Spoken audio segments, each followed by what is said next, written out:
what else the other participants actually type out everything.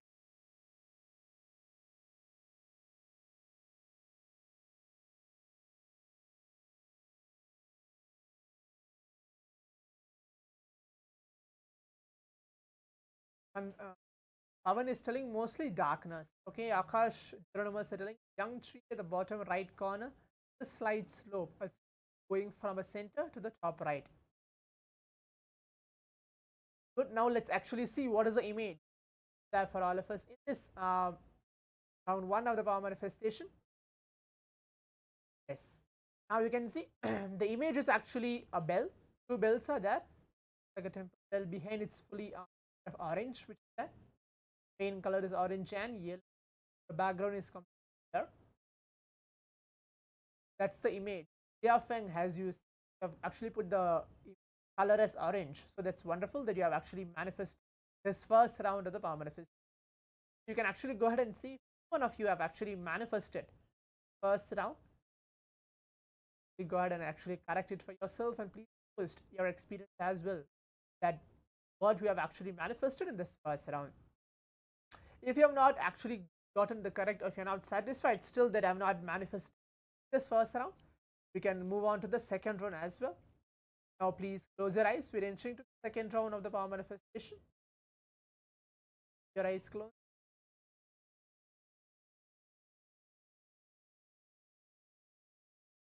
Your eyes closed. Start chanting the Mahavakya. Nithyananda Paramashivam. Intensely brings awareness. We're entering to the round 2 of the power.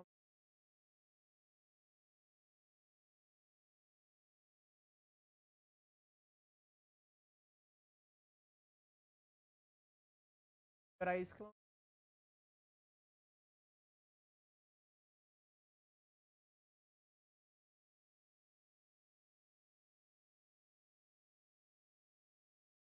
Start chanting them. Om Paramashivam.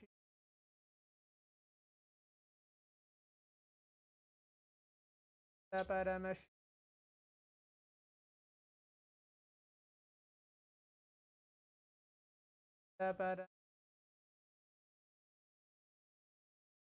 I'm going to project the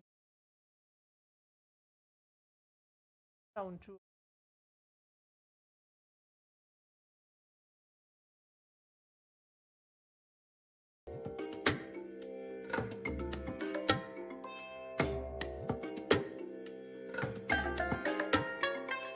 I bless you all.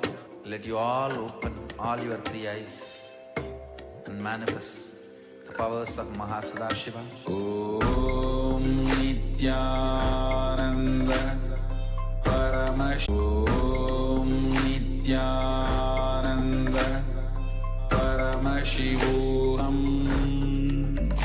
Om Nithyananda Paramashivoham.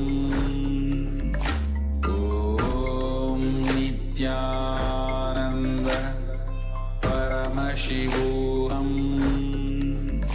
Om Nithyananda Paramashivoham. Om Nithyananda Paramashivoham. Om Nithyananda Paramashivoham. Om Nithyananda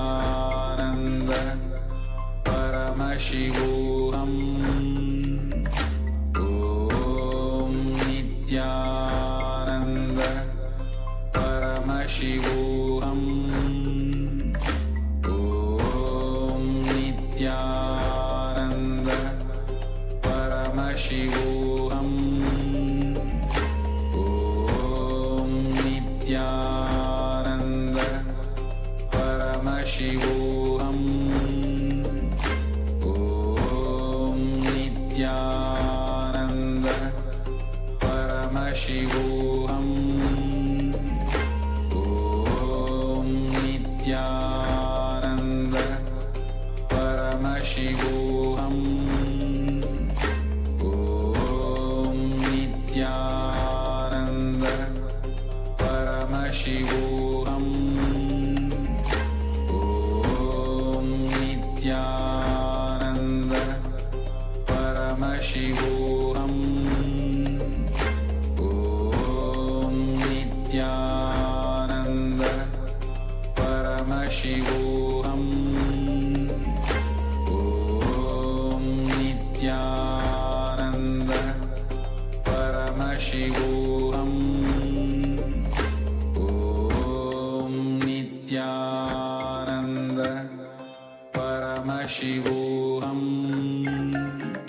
Om Nithyananda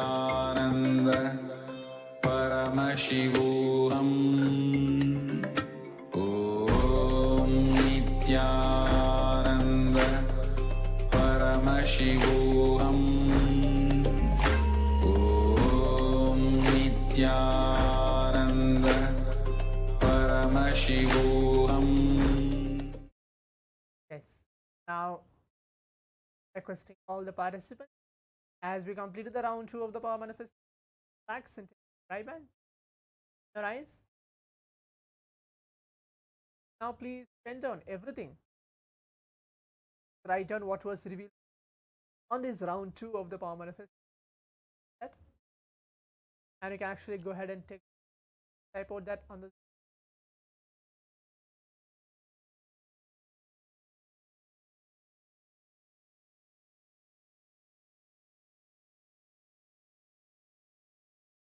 yes, I can the exact mode on right.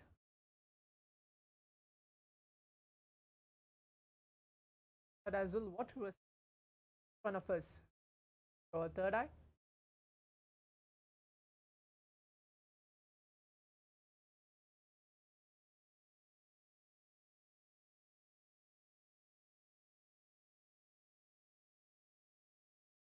We're actually even seeing darkness or something like anything that correct or not correct. Keep that as well. So everything actually takes. Okay, Akash has put them in shapes that reflecting water.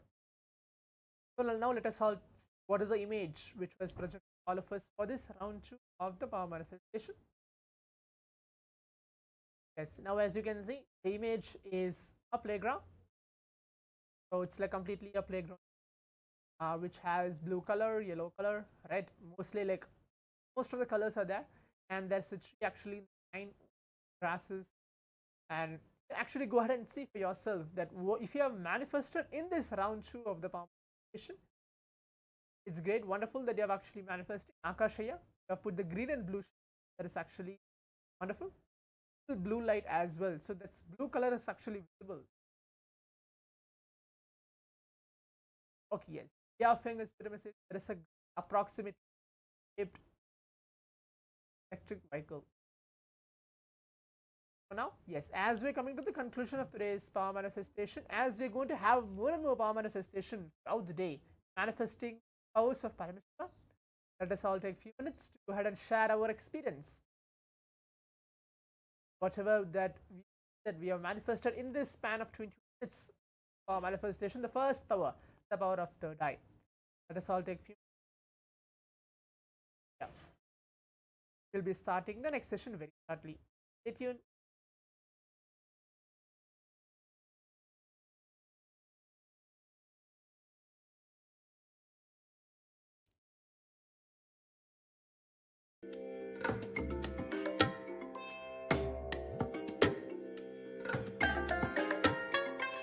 I bless you all. Let you all open all your 3 eyes and manifest the powers of Mahasudashiva. Om Nithyananda Paramashivoham. Om Nithyananda Paramashivoham. Om Nithyananda Paramashivoham. Om Nithyananda Paramashivoham. Om Nithyananda Paramashivoham.